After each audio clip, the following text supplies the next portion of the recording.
fé em Deus. O contexto desta afirmação está numa figueira que o Senhor Jesus, quando saíram de Betânia, ele teve fome, mostrando o seu lado humano. E ele viu de longe uma figueira que tinha folhas, foi ver se nela acharia alguma coisa. E chegando a ela, não achou senão folhas, porque não era tempo de figos. E Jesus, falando, disse à figueira: nunca mais coma alguém fruto de ti. E os seus discípulos ouviram isso, pois Jesus entrou em Jerusalém e, na sequência, quando o Senhor sai para fora da cidade de Jerusalém, eles passam na manhã seguinte e os discípulos repararam que a figueira se tinha secado desde as raízes. E Pedro, lembrando-se, disse-lhe: Mestre, eis que a figueira que tu amaldiçoaste se secou. E daí a resposta do Senhor Jesus: tende fé em Deus, porque em verdade vos digo que qualquer que disser a este monte, erga-te e lança-te no mar, e não duvidar em seu coração, mas crer, se fará aquilo que diz, tudo o que será feito.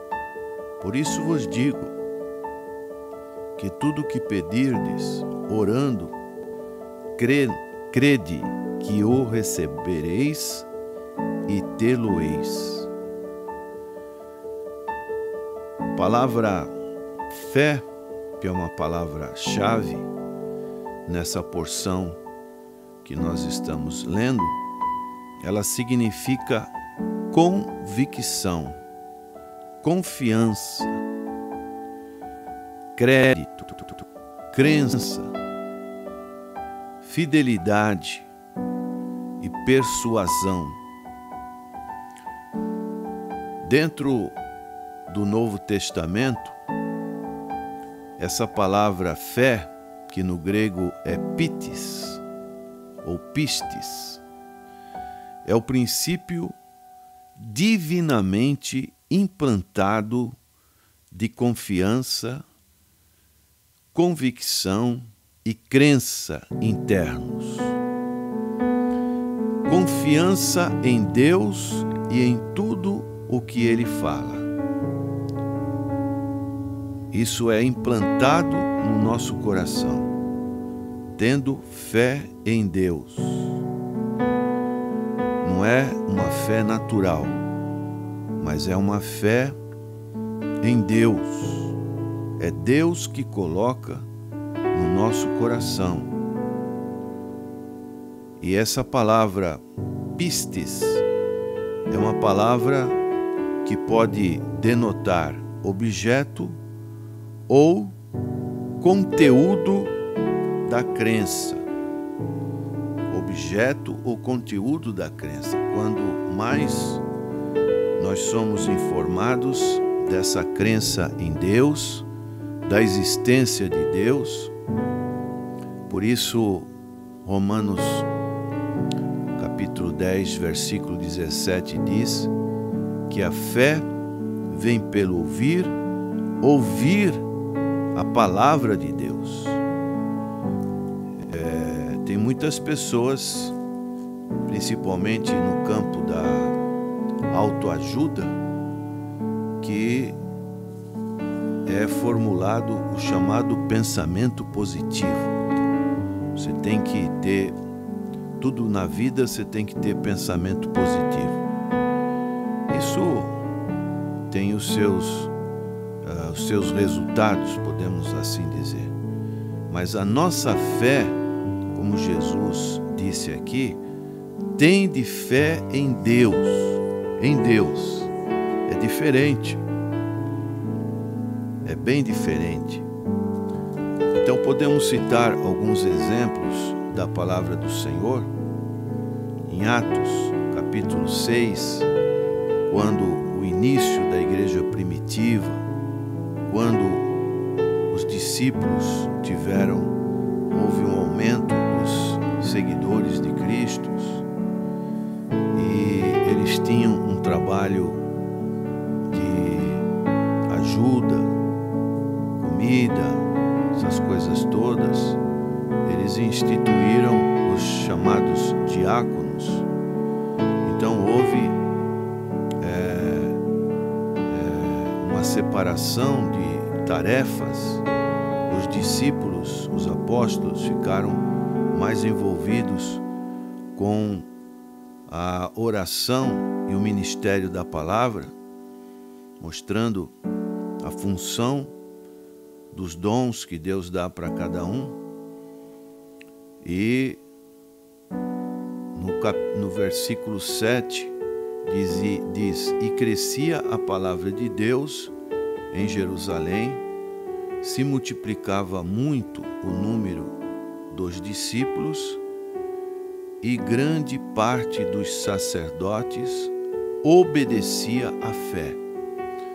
A fé podemos ver como um objeto, algo que tinha sido manifestado pelo Espírito Santo, derramar do Espírito Santo, e agora eles estavam instituindo esse trabalho no início da igreja primitiva, e a fé em Deus crescia. Uma outra oportunidade, quando Paulo está saindo nas suas viagens missionárias, ele passava por Icônio, Listra, Derbe, e o Senhor operou a cura de um coxo desde o nascimento. E quando o Senhor operou essa cura, aqueles moradores que quiseram fazer de Paulo verdadeiros ídolos, e Paulo rejeitou essa situação, e mais para frente o evangelho estava sendo pregado, disseminado, e diz no capítulo 14 de Atos, versículo 22, confirmando o ânimo dos discípulos. Quer dizer, o Senhor estava operando coisas sobrenaturais, exortando-os a permanecer na fé, mostrando aqui uma outra faceta da fé em Deus, a permanecer na fé. E Paulo então diz que o restante desse versículo, pois que por muitas tribulações nos importa entrar no reino de Deus. Então vejam a fé, como ela está envolvida não somente com coisas de bênçãos, como nós tivemos lendo o exemplo de Atos 6, que eles estavam se organizando, o Senhor operando a salvação, a transformação, e a fé estava sendo ali depositada. Aqui já é um pouquinho diferente. Aqui os discípulos operam uma maravilha, mas ao mesmo tempo Paulo diz que esta fé deveria se permanecer, era algo contínuo, algo que iria passar por tribulações, por situações desfavoráveis. Mais um texto também que podemos citar, uma outra ilustração, quando Paulo, que era um perseguidor da igreja, que era uma pessoa opositora desta fé, ele pôde dizer na Epístola aos Gálatas, capítulo 1, versículo 23, mas somente tinham ouvido dizer, aquele que já nos perseguia, anuncia agora a fé que antes destruía. E na sequência, e glorificavam a Deus a respeito de mim. Olha que transformação. Ele antes perseguia a fé dos cristãos, mas agora ele estava anunciando a fé que antes ele queria destruir. Então podemos ver que a mesma coisa acontece hoje.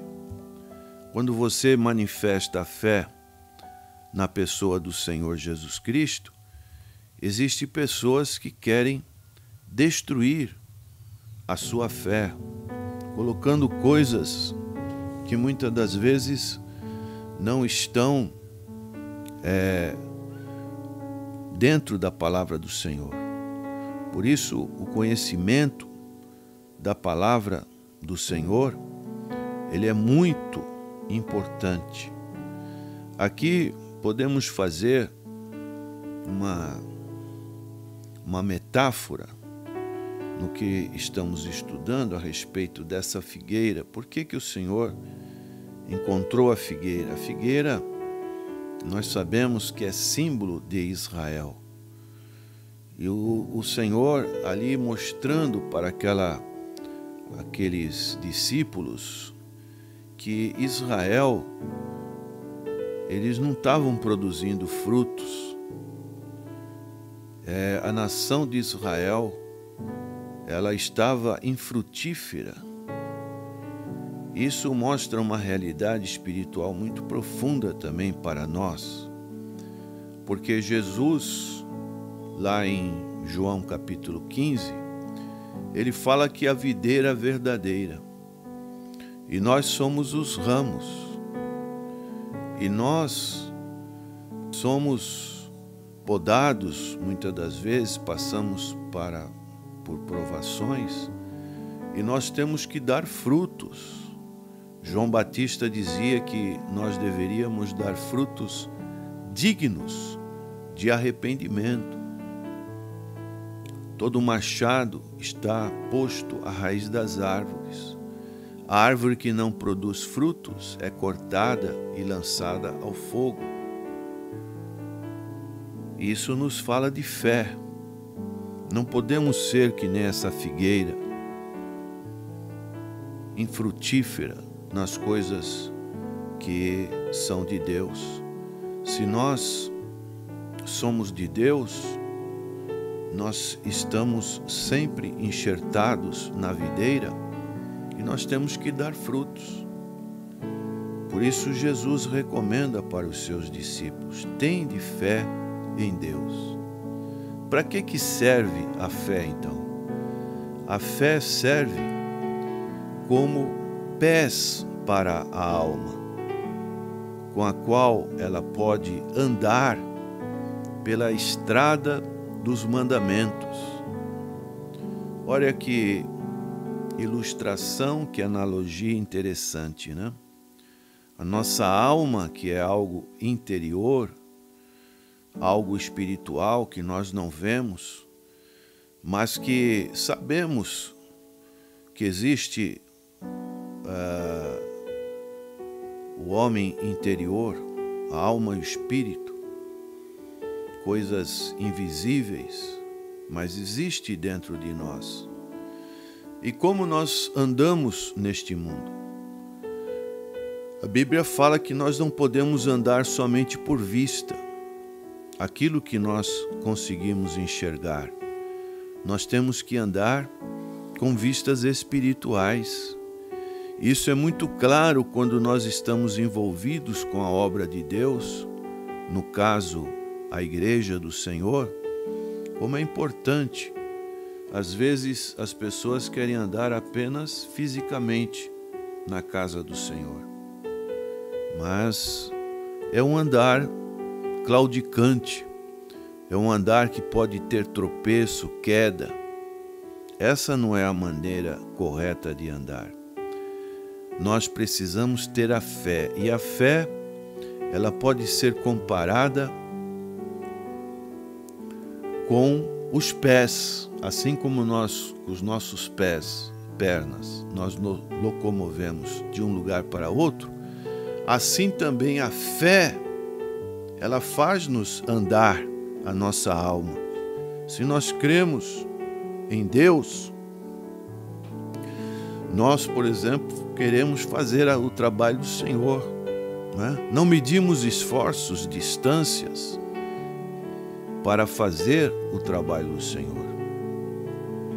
O amor pode, muitas das vezes, fazer os pés se moverem mais rapidamente.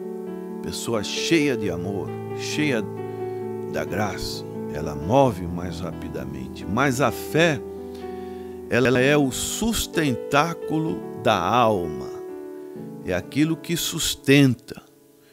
E para ela ser o sustentáculo, não pode, como já dissemos, ter uma fé positiva, mas é uma fé em Deus. E a fé em Deus só é possível quando nós cremos nas promessas de Deus e conhecemos a palavra de Deus. Podemos fazer uma outra ilustração a respeito do que é a fé. A fé é o óleo que permite que as rodas da santa devoção e da piedade fervorosa possam se mover bem, e sem ela as rodas seriam retiradas da carruagem e nos arrastaríamos pesadamente.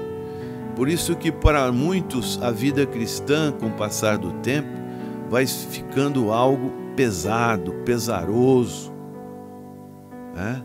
A pessoa já não tem aquela disposição, aquele ânimo. Por quê? Porque as rodas, elas estão emperradas.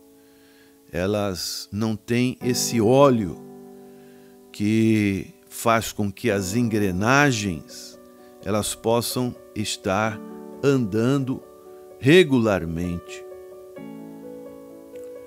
Com a fé posso fazer todas as coisas. Sem ela, não terei nem vontade, nem poder para fazer qualquer coisa a serviço de Deus.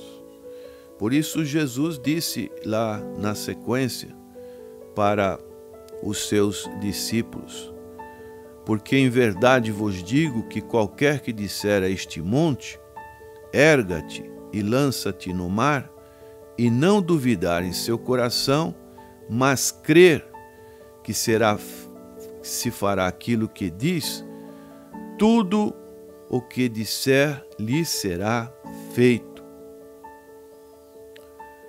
O monte, ele significa obstáculos. Ele significa... Jesus não estava simplesmente falando de algo físico.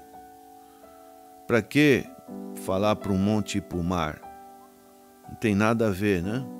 Mas o que o Senhor Jesus queria dizer era que essa montanha que aparece na sua vida de vez em quando, você tem que ter fé e dizer: erga-te e lança-te no mar.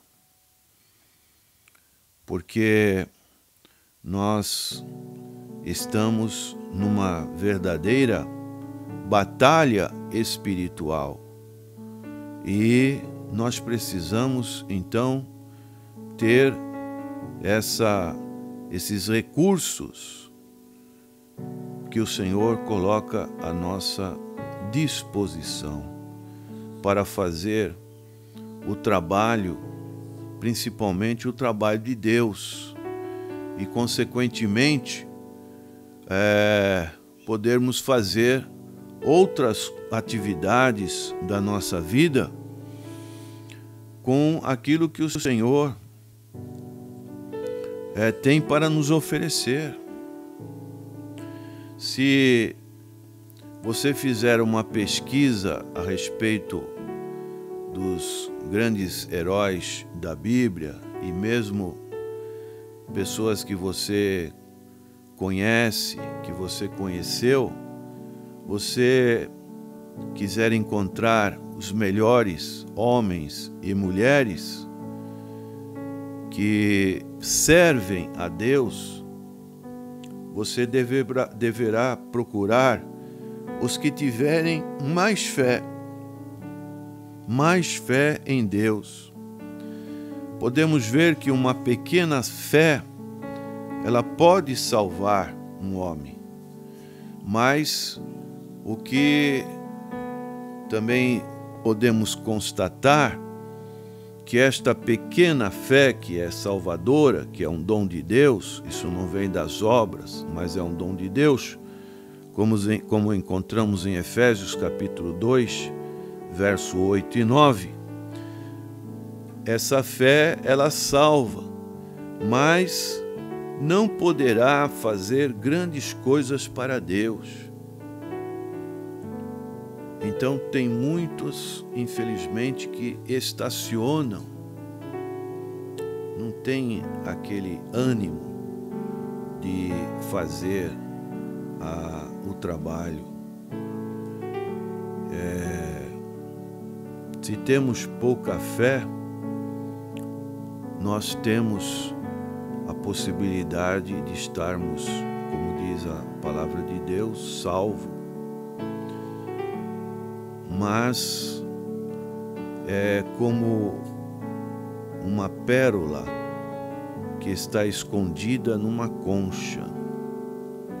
Essa fé, que é algo tão precioso, ela fica escondida dentro da concha. E assim, essa fé, ela entra numa disposição que não consegue brilhar porque ela está escondida. Deus quer que você manifeste essa fé através daquilo que Deus tem colocado no seu coração, no seu propósito, para que você possa contribuir com relação à palavra do Senhor.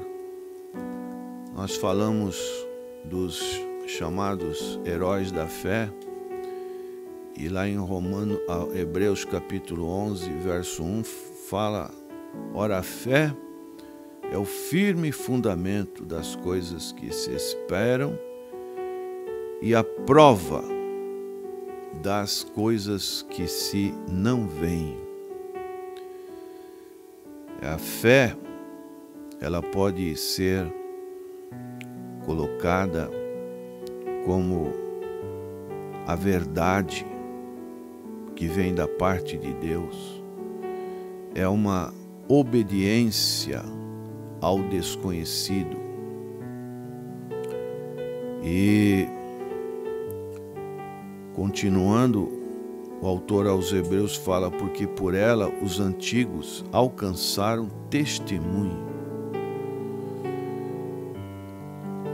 Pela fé entendemos que os mundos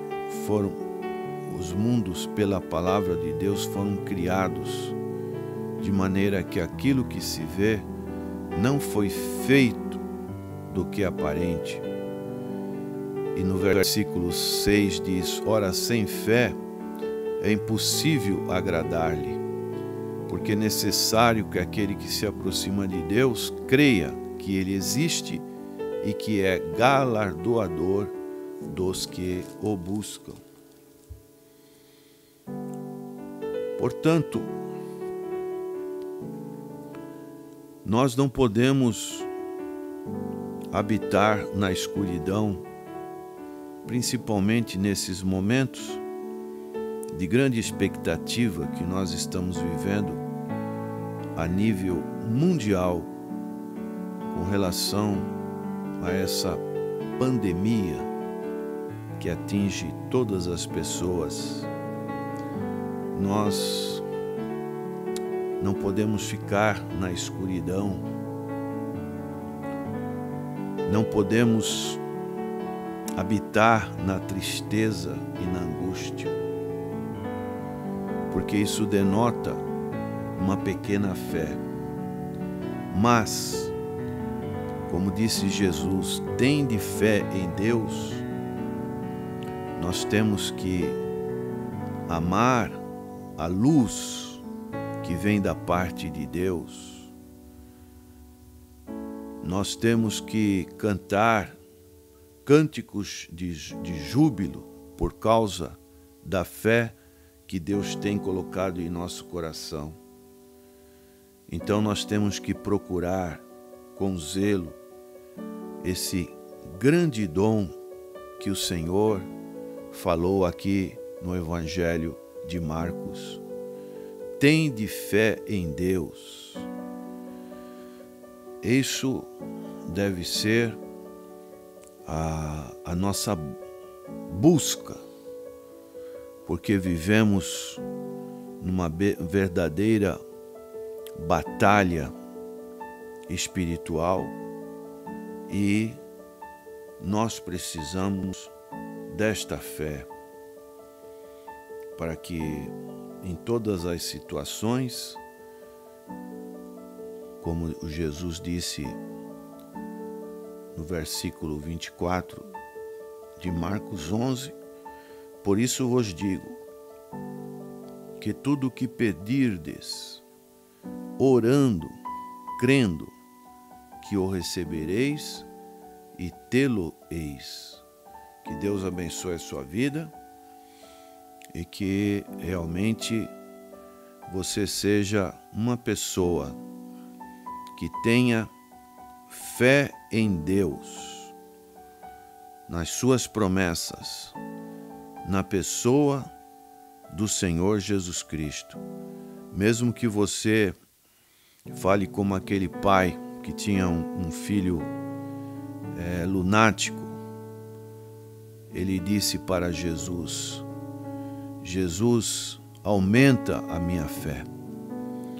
Que esta fé ela seja então os pés para a sua alma, para que você possa andar na estrada dos mandamentos de Deus. Amém.